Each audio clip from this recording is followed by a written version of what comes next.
ए घर चाहिँ कहाँको सिन्धुली हो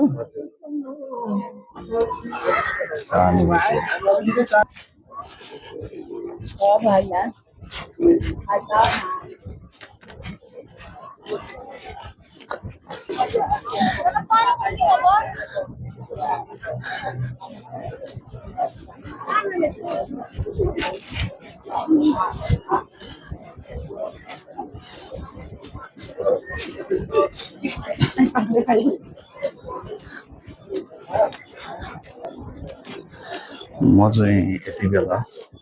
पशुपति यो चाहिँ आर्यघाट हैन स्थलतिर छु म चाहिँ केही दृश्यहरू यहाँको चाहिँ नि तपाईहरुलाई देखाउँ भनेर चाहिँ आज पशुपति भिजिटको लागि आएको छु यहाँको वातावरणहरू कस्तो छ भनेर पनि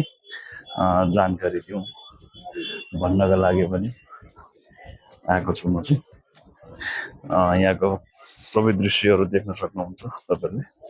यहाँको मन्दिरहरू पनि है अब यहाँ चाहिँ धेरै किसिमको चाहिँ नि कामहरू भइरहेको छ देख्न सक्नुहुन्छ र महानगरको चाहिँ टिम पनि खटिएको रहेछ पशुपति क्षेत्रमा चाहिँ तपाईहरुले देख्न सक्नुहुन्छ यो चाहिँ अत्यन्तै राम्रो जस्तो लाग्छ किनभने फोहोरहरू गर्न सेक्युरिटीहरू राख्नु भएको रहेछ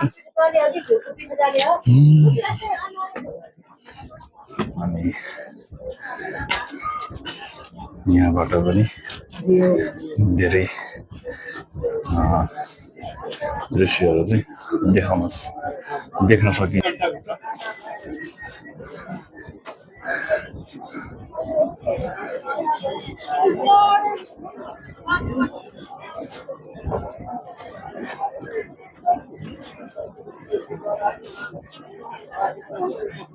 नै यो जंगल एरिया नै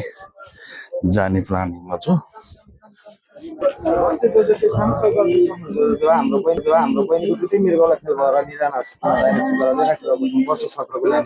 ए अहिले हस्पिटल नै हुनुहुन्छ ए घर चाहिँ कहाँको सिन्धुली हो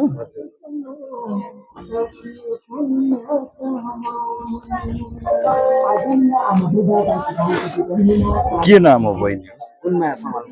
गुणमाया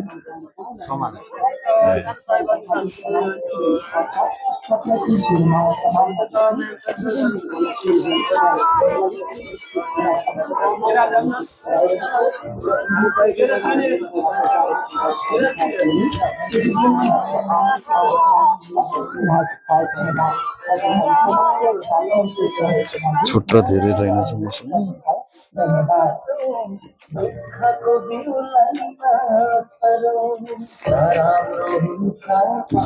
मैले फेरि क्यास पनि निकालेको रहेछ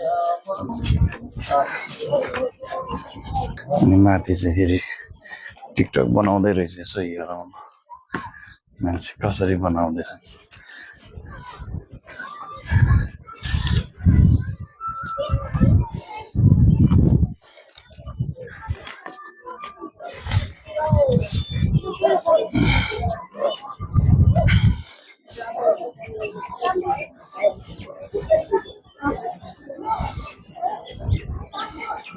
यहाँ चाहिँ हनुमानजी बसिरहनु भएको रहेछ के खानुहुन्थ्यो होला बिचरा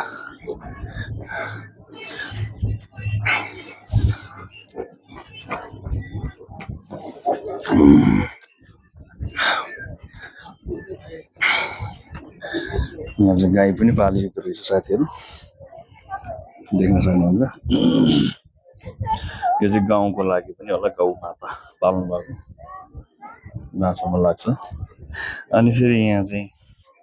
अब अघि मैले हेल्प पनि गरेँ अब कोसको लागि चाहिँ हेल्प माग्नुभएको अघि तपाईँले देखिसक्नु भएको छ होइन सानो सहयोग गरेँ तपाईँहरूले पनि यदि साँच्चीकै उहाँ अप्ठ्यारोमै हुनुहुन्छ भने मैले फेरि कुन हस्पिटल भनेर चाहिँ सोधिनँ कुन हस्पिटलमा हुनुहुन्छ भनेर चाहिँ सोधिनँ तर पनि नाम त भन्नुभयो सिन्धुपाल्चोकको भनेर होइन अब कसरी नेक्स्ट टाइम चाहिँ कसरी हेल्प गर्न सकिन्छ त्यो चाहिँ थाहा भएन है मैले चाहिँ अलिकति सानो सहयोग गरेँ।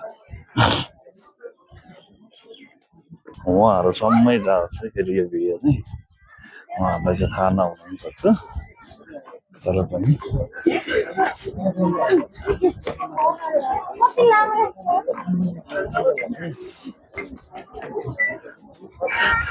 टिकटक बनाउँदै हुनुहुँदो रहेछ।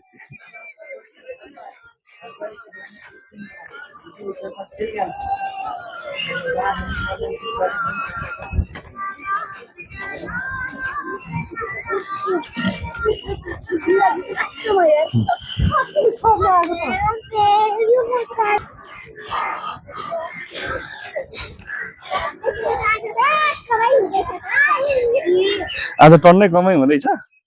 हो र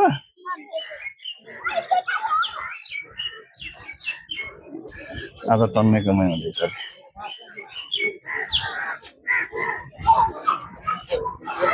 कहानी